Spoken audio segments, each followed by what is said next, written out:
nambah gede seperti di Amerika. Nah, kondisi seperti ini.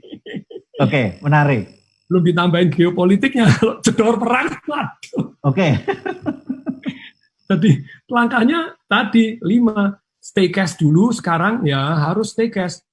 Ya stay cash, Anda nggak punya cash, Anda nggak hidup. Tapi pada waktu nanti krisis berlalu, setelah misalnya ini Juni boleh dibuka, ternyata ya tetap akan kita berdamai. Nanti akan tetap yang namanya kena virus ini terus akan ada gitu ya. Sudah ada vaksinnya, sudah ada obatnya, jadi kita lebih tenang.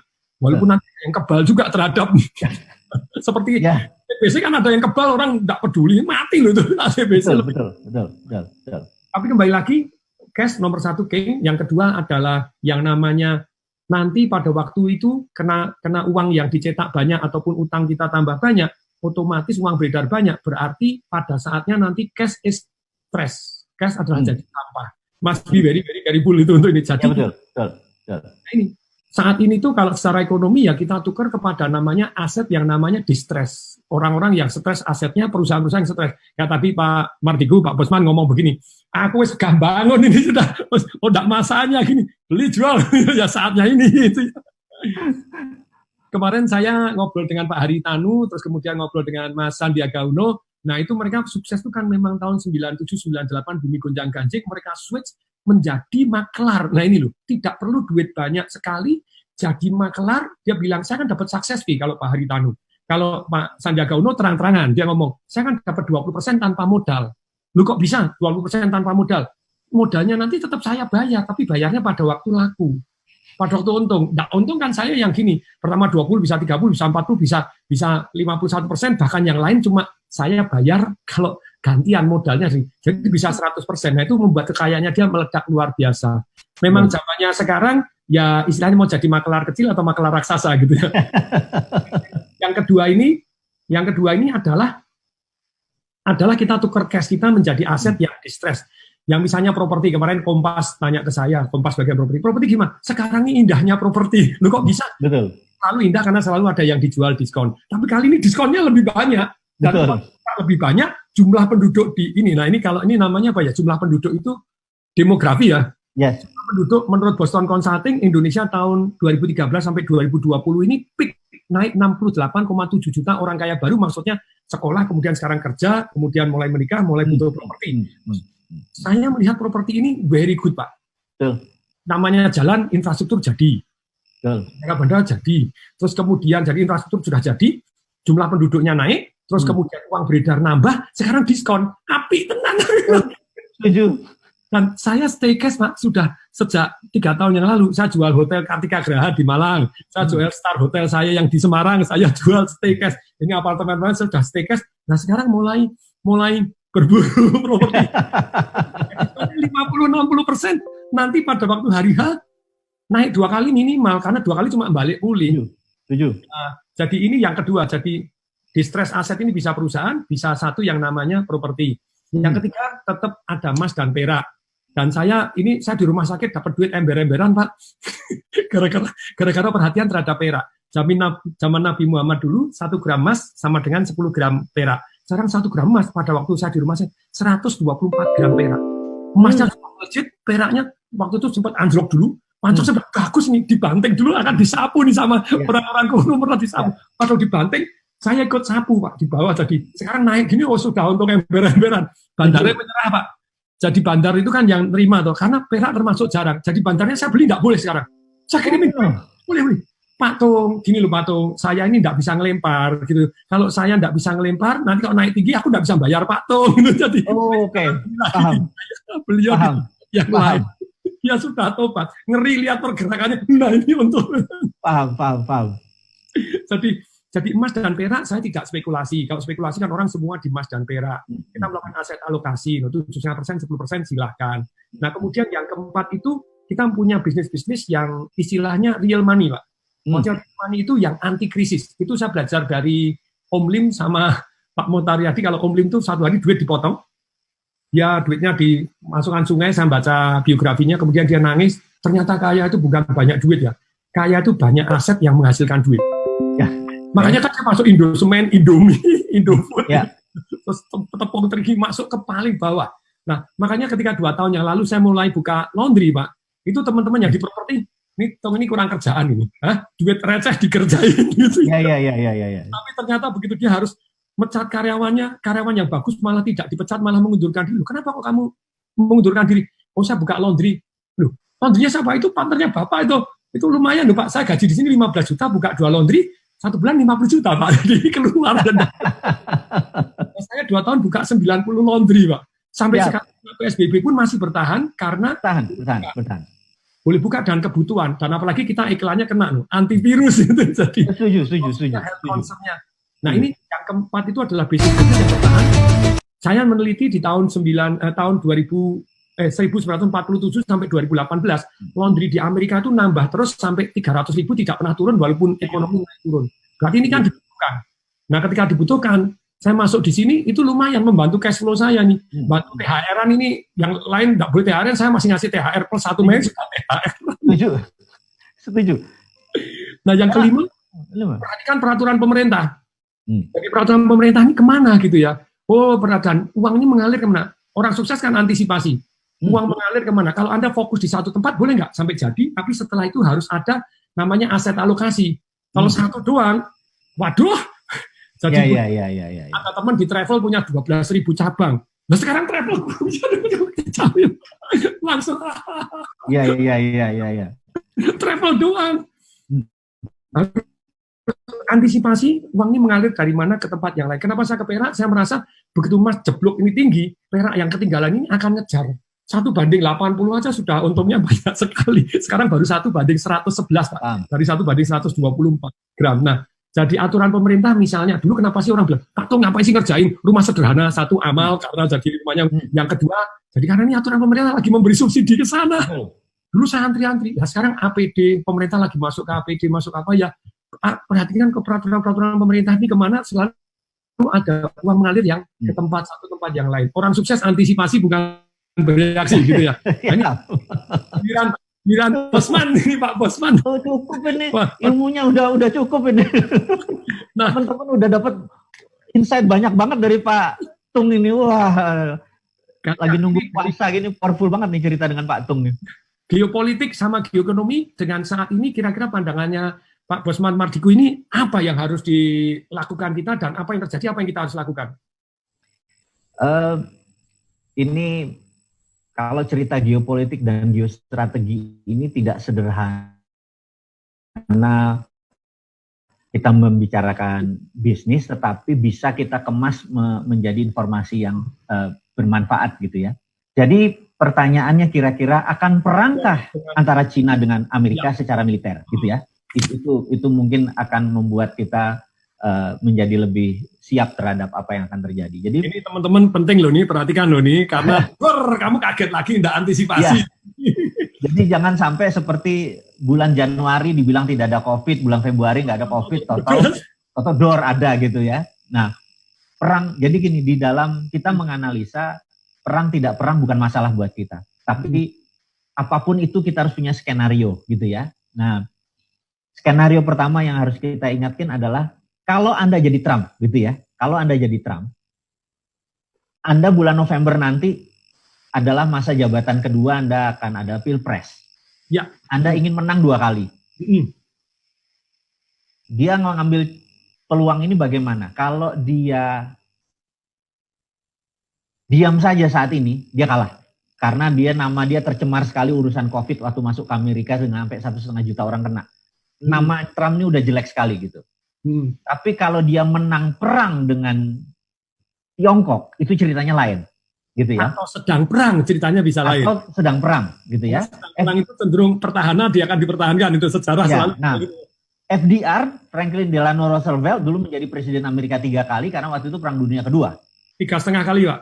Ya, 3,5 kali, karena dia kondisinya perang. Jadi dia menyatakan perang demi dia jadi presiden lebih lama. Itu trik pertama. Terus yang kedua, kita tahu di Amerika wilayah Laut Cina Selatan adalah di Seventh Fleet, armada ke-7. Sekarang Amerika ini sombong sekali. Di Twitter nanti saya kasih ke Pak Tung, dia open source. Dia ngasih tahu di mana kapalnya, di mana apapun dia open source. Jadi memang dia show force, emang pamer. Pamer. Ya, ini saya sampai heran. Biasanya data-data tersebut ditutup, ini kenapa dia pamer? Jadi kapal USS Roosevelt jalan, USS Ronald Reagan jalan, titiknya sekarang ada di Honolulu, titiknya ada di Guam, titik-titik itu pun isinya apa dia buka, gitu ya. Nah, isi roketnya, isi tank Abraham itu dia cerita dengan rinci.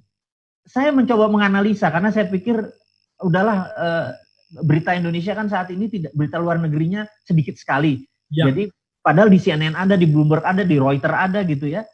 Ya udah saya berpatokan pada mereka aja, berita-berita saya ikuti. Kemudian mereka sekarang sudah merapat semua di sisi zona internasional tapi di Laut Cina Selatan bagian utara gitu ya. Nah, kemudian saya dapat informasi banyak sekali barang-barang, kan Cina itu yang berkembang adalah bagian timur kan, tengah kosong apalagi barat gitu kan, apalagi utara. Apalagi utara. Nah, mereka mulai meletakkan barang-barang pertahanan mereka seperti arsenal, seperti peluru di sisi timurnya gitu.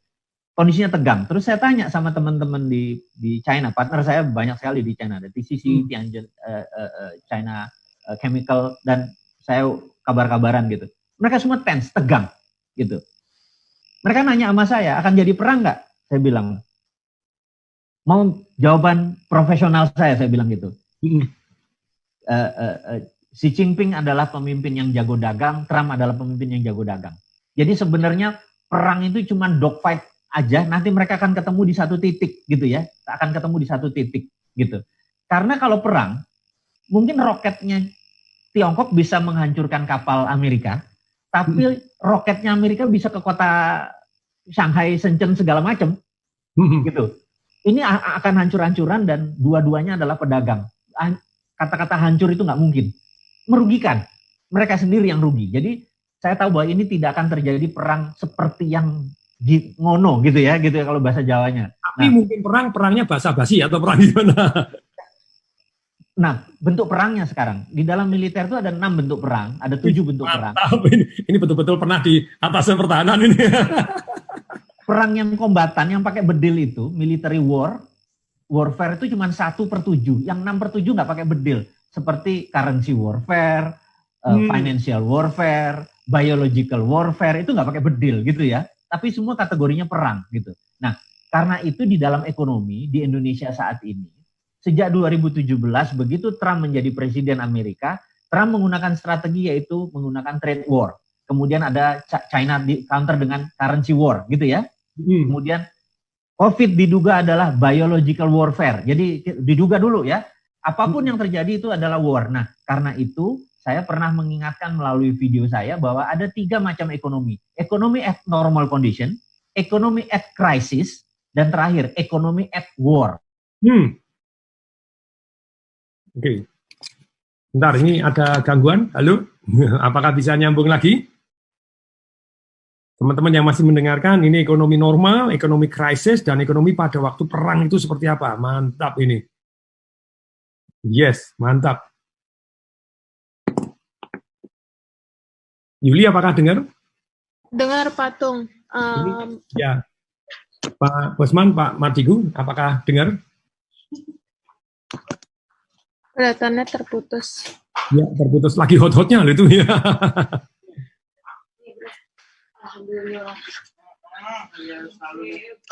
Mas Faruk, Pak Mardigunya apa sudah join lagi?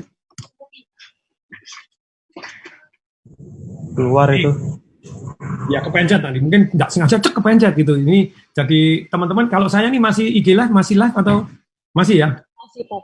Masih. Jadi teman-teman, jadi yang menarik ini dari Pak Bosman, Pak Mardigu ini, beliaunya ini orang kaya raya tapi rendah hati, terus kemudian tetap mau belajar, kadang ngomongnya nyentil-nyentil itu sungguh menarik, makanya followernya banyak amat gitu ya, terus kemudian juga masuk akal, pandangannya itu sangat dalam, kritis, dan menarik untuk kita dengarkan. Seperti tadi, bahwa perang itu bukan hanya satu, tapi perang itu boleh dikata ada 7, begitu yang tadi sempat catat, military war, terus kemudian currency war, terus perang dagang, ada biological war, gitu ya. Nanti ada beberapa lagi nanti kita tanya. Kalau sedangkan secara ekonomi itu sendiri ya ada ekonomi yang normal, ada yang krisis, kemudian juga ekonomi pada saat perang. Nah, ini Pak Bosman sudah tampil kembali. Ayo. Ngapunten. Ini ternyata laptop saya habis baterainya habis. Orangnya lebih kuat dari laptopnya. Udah, oke. Kita lanjutin sedikit ya. Jadi yang tadi kan ada 7 perang kalau boleh Pak. Satu kan baru saya catat 4 ini Pak. Kalau masih bisa dilengkapin, kalau masih tidak apa-apa nanti. Jadi perang pilihan, kemudian perang currency, perang trade war, perang dagang, kemudian biological war, kemudian masih ada 3 lagi. Kira-kira perang apa Pak ini? Ini nanti kita harus disimpan Pak. Kita kayak gini-gini jangan boleh. Nanti supaya ada sesi berikutnya supaya biar penasaran. Kalau gitu ekonomi tadi Pak, sekarang melanjutkan ekonomi normal, krisis dan ekonomi perang itu apa bedanya dan kita harus bagaimana? Kuncinya kan balik-balik ngomong besar, kita harus gimana nih? Woi, siap-siap woi, antisipasi. Nah, ekonomi pada saat normal seperti tadi kita bilang ada boom, ada bust gitu ya. Ya, itu kita tahu teorinya. Boom pada saat apa yang kita sentuh jadi emas, bust yang ngapunten apa yang kita sentuh jadi tai gitu ya. Nah, oke. Tapi pada saat ekonomi normal, pada saat boom dia kendalikan dengan tight money policy, ditarik sedikit. Nanti kalau lagi bust dia kasih quantitative easing naik lagi. Itu bisa disetel. Itu ada ekonominya, fiskalnya, moneternya bisa disetel. Ekonomi berjalan seperti biasa. Nah, ekonomi at crisis itu persis saat tahun 98, tahun 2008 itu ekonomi dunia dalam keadaan krisis. Jadi strateginya berbeda. Apakah yang mau kita kasih stimulus ini adalah sektor produksi atau yang kita mau kasih stimulus ini adalah sektor demand, gitu ya? Itu jadi contohnya misalnya di tahun 1929 Amerika krisis sampai 39 itu Great Depression oleh Amerika, maka gurunya adalah John Maynard Keynes. Dia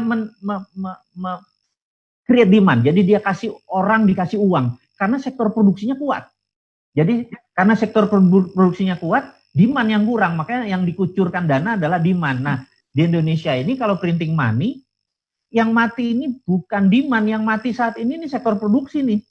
Jadi kalau kita banjir uang di BLT, di demand, supply-nya tidak ada, kita impor. Nah, itu yang menyebabkan inflasi. Jadi sekarang tidak sederhana untuk menstimulus. Jadi sekali lagi, jadi tadi normal, kemudian krisis tadi ada 2, yang krisis itu adalah sektor demand-nya, atau yang krisis adalah sektor produksinya, gitu ya. Nah, mungkin nggak dua-duanya.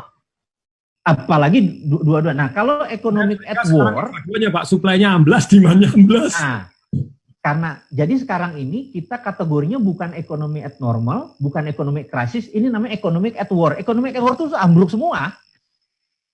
Gitu. Ini yang ini berbeda strateginya karena ambruk semua gitu. Nah, sekarang tinggal kita lihat efek. Kalau cuma 2 bulan, 3 bulan efek tadi, kita mungkin cuma 20-30% aja terpengaruh. Tapi kalau ini panjang sampai 2 tahun, sampai 1,5 tahun, maka ini bergeraknya lebih susah. Nah, economic at war. Nah, economic at war, semua negara akan melakukan hal yang namanya tadi deglobalisasi. Mereka memikir dalamnya saja. Nah, ini yang saya harapkan pemerintah. Saya kasih contoh siapa economic at war. Nomor 1 adalah Jerman. Di tahun 1918 Jerman kalah perang. Setuju ya? 1918. Jerman kalah perang dunia pertama. Terus yang dilakukan oleh Jerman adalah printing money untuk membanjiri sektor produksi. Dia menciptakan senjata, permesinan, alat berat.